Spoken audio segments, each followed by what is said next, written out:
Hi, I'm Jason Gordon for ThatShelf.com, and we're here to talk about Christopher Nolan's Oppenheimer. Big shelf.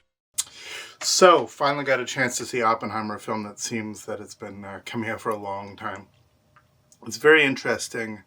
There was a hint that it was potential that it was going to be ready for Cannes, and it would have been interesting, I think, for it to be seen in a festival context. I think that in some ways it would have been completely ripped apart by a certain segment of film fans and embraced by others. But it's certainly, I think, for people used to Nolan's sort of big extravaganzas, usually much more like richer focus in terms of deep narrative and characters sort of influencing that narrative. This feels for me like a really interesting dive into a central character in a way that he's hinted at before, but I believe hasn't done nearly as well in his previous films. I mean, there's touches, I guess, of something even like Memento. There's still lots of flamboyance, lots of elements that you can sort of point to show the sort of bravura filmmaking elements. Obviously, Hoyt van Hoytema's cinematography is quite stellar. Very interestingly, we went to actually see it here in Toronto at a screen, the only screen that was supposed to be showing it in 70 millimeter, non-IMAX 70 mil, and 2 seconds before they started the screen, they're like, oh, by the way, we have to watch it off DCP. And you could feel the crowd go, oh, and I'm like, yay. So I had a chance to see basically a transfer of the, 235, 22 to 5, 22 to 1, whatever the aspect ratio is of the 70 DCP transfer. And unsurprisingly, for something that's shot in a large format, it was basically, I was front row. It was absent of grain for the most part, and yet the roll-off, the chromatic style, the texture, the timbres, absolutely very, very film-like. So his capture medium of choice. But he's using a lot of really wide-angle lenses and lots of spherical distortion and stuff like that, particularly if you look off to the side of the film. It'll be interesting to see how this plays out, especially as the aspect, which I presume is going to happen, is we're going to get split aspect stuff between the straight-up shot on 70 stuff and then the shot 15 perf 70 1:4:3 to 1 aspect. Now that's all nerdy stuff, that's all technical stuff, which is usually what Nolan sort of fascinates. And it's interesting, I have to say, I fully expected this to play, I don't know, like a Titanic, that you have a whole bunch of character stuff and then we just watch a boat sink for an hour, and you're kind of just waiting for that to happen, and then Cameron ruins it with a gun battle, but that's another story. The actual explosion is relatively minor part of the story. This is not the story of the building of an atom bomb. It's the story of what happened to an iconic character that was at the time thought of as one of the great figures of the 20th century and has either been completely forgotten about or thought about simply in context of the one thing that was done, almost like a trivia question now. And like another film that I think that this one actually, at least spiritually, owes a lot to, that again I think was mixed in terms of reception, look at First Man. Look at how you have a character who has the pressure of an accomplishment, the pressure of needing to do something, weighing on them, and a particular type of character chosen to actually lead a particular adventure. And so, unlike Neil Armstrong, where we all, I think, have ideas of who Neil was, whether or not you're a NASA nerd or not, a lot of people sort of think of the heroism of an astronaut. This is the story of a New York Jew who ended up, leading a bunch of scientists, many of them also Jewish, into the desert to actually run a program that eventually exploded a bomb and killed a couple 100,000 people. There are debates, and the debates are on screen about whether or not this was, even in retrospect, something that worked or didn't. This is a film that very much literally wears its politics on its sleeve. It deals with notions of, is there a difference between believing in the sort of a socialist or a communist ideal versus the level of communism or socialism purported to take place in a place like the Soviet Union.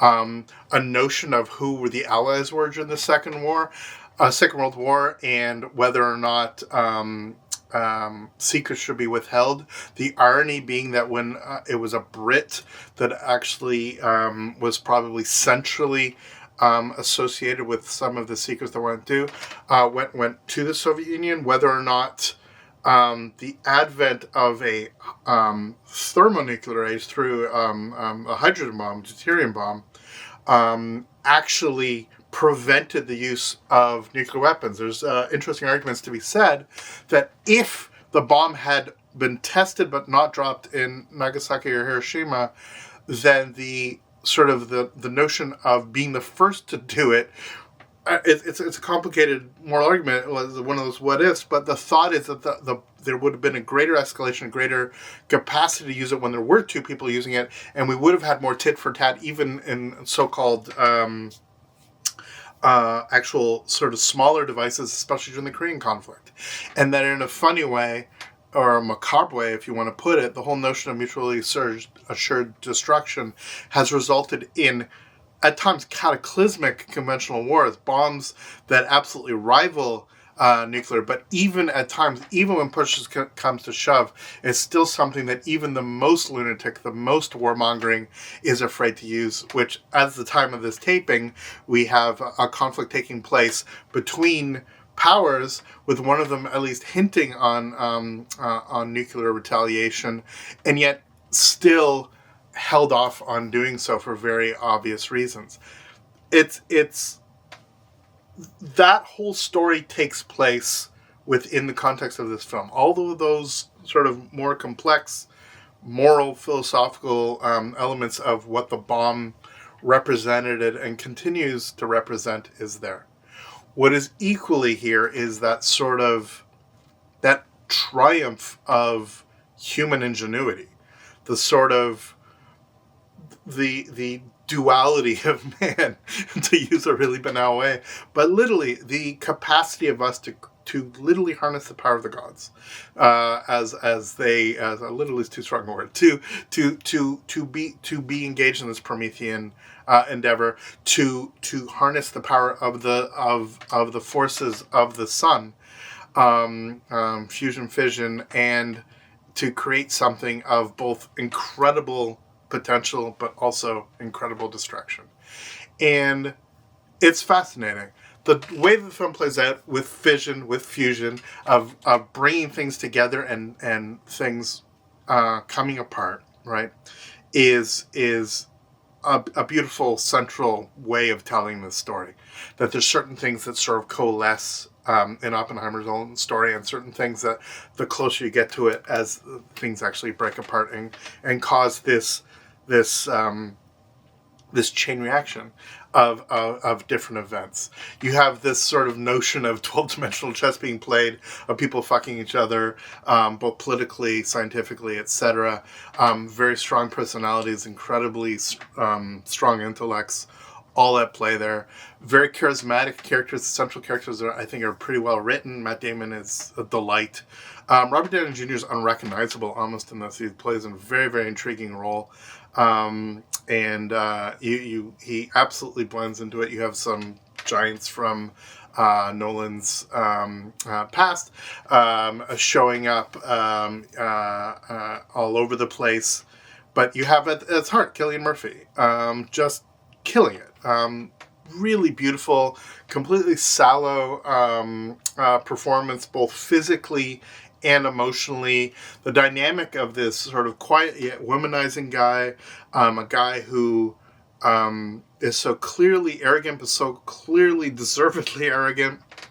Someone who doesn't suffer fools, but somebody who's open to making really profound mistakes. It's all at play. It's a fascinating piece, character piece, a very complex piece about a very complex character. It has a thrust to the film, yet it's helped by Ludwig, the score of Ludwig Göransson's score is very propulsive. The cutting is very propulsive. So even when you have quiet moments of dialogue, there's a certain again, as things sort of cascade, there's a certain momentum to it. But I think a lot of people who are used to much more sort of talky films, I think, would want just the editing just to stop and just sort of be slightly more ponderous, for lack of a better word, in both positive and negative sense of that term, something just to allow us to sit and think. This film isn't that, and yet it never feels rushed. It just feels that there's a momentum, there's a drive, there's an intensity to the very notion of what it is that they're actually building and the dynamic that they're dealing with. It is essentially plays like courtroom drama. It's not really courtroom drama. You got senatorial hearings that echo things like Godfather 2. You have all these elements, all cascading, all working around each other to create this remarkable thing. And then you have these characters of the women that are so often not told in these stories.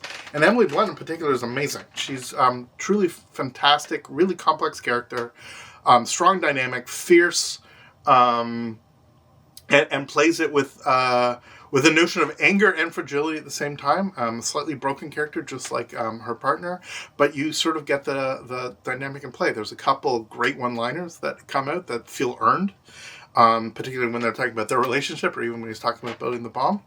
And there's just incredible iconic framing, just the sense. And again, as if we're to understand correctly, you got to think of the black and white elements, the stuff that's almost like newsreel, like stuff that we actually have sort of first-person accounts of, and all the color stuff of being sort of reflective of, and much more interpretive, much more of those elements. And the way that those two things collide, I think, is really quite fascinating. And then again, you have the bomb itself, which, as I said, is not a major part of this film. And it's not like the combination, like, oh, we built a bomb, everything's fine. And then a bunch of white text sort of comes on the screen, like, and after this, Oppenheimer was... No, the bomb is incredibly integral to sort of closing off the second act, if you can think of it that way. And the way it's shot is visually stunning. There's incredible production design here. You truly feel that they're actually building this thing that feels, for lack of a better word, very analog. That's the funny thing about something so explosive, so world-ending, and yet so seemingly made with human hands. Nuts, bolts, the metaphor of the marbles being dropped in particular balls to show how much actually on uranium or plutonium. This massive, massive multi-billion-dollar endeavor to try to race against a group that fundamentally, if they had had the bomb, the world would be a very, very different place. History is never going to fully decide on whether or not this particular project weighs the scales of being something positive or negative for where we're at. There's so many scientific breakthroughs, so many fundamental understandings of the very building blocks of nature that came out of this intense project. There's no simple answer. There's no absolute black and white. There's no firm divide between what we imagine and what we know with this sort of thing, which is exactly the sort of structure, the way that the film plays out. So I think in very many ways, this is a film. The film is a success. I think it's not entirely a home run. I think that there's some moments that feel a little bit heavy-handed, but it certainly feels ambitious in a way that doesn't need the big set pieces, the big action pieces, the stuff that we've gotten used to from Nolan. The fact that he can sort of set back and tell a story that has this dynamism about ideas, about being provocative to one another, about characters and all those elements. And because of that, I think it's quite an extraordinary film. I look forward to seeing it again. I'm going to take a chance at seeing it in IMAX, both ideally to see a 15x70 film while it's available, but also I do want to see it later IMAX if I have a chance to, and sort of give it a taste of all these different elements and see how they all play out. I strongly just encourage you to see the biggest bloody screen you can. and to give a chance for it. And again, this is not like you're going to go see the big summer blockbuster with all the action elements and like, oh my God, the boom's so great. This is like, you want to see it on the biggest canvas so you can see the human emotions expressed on this most enormous of canvas, surrounded by a community of theater goers that are hopefully embracing what's actually taking place on screen the way that I hope you get a chance to embrace yourself. For ThatShelf.com, I'm Jason Gorber. Thanks so much for watching. Please let us know in the comments what you thought of this film. Support us on our website, and we will see you next video. All the best. Take care.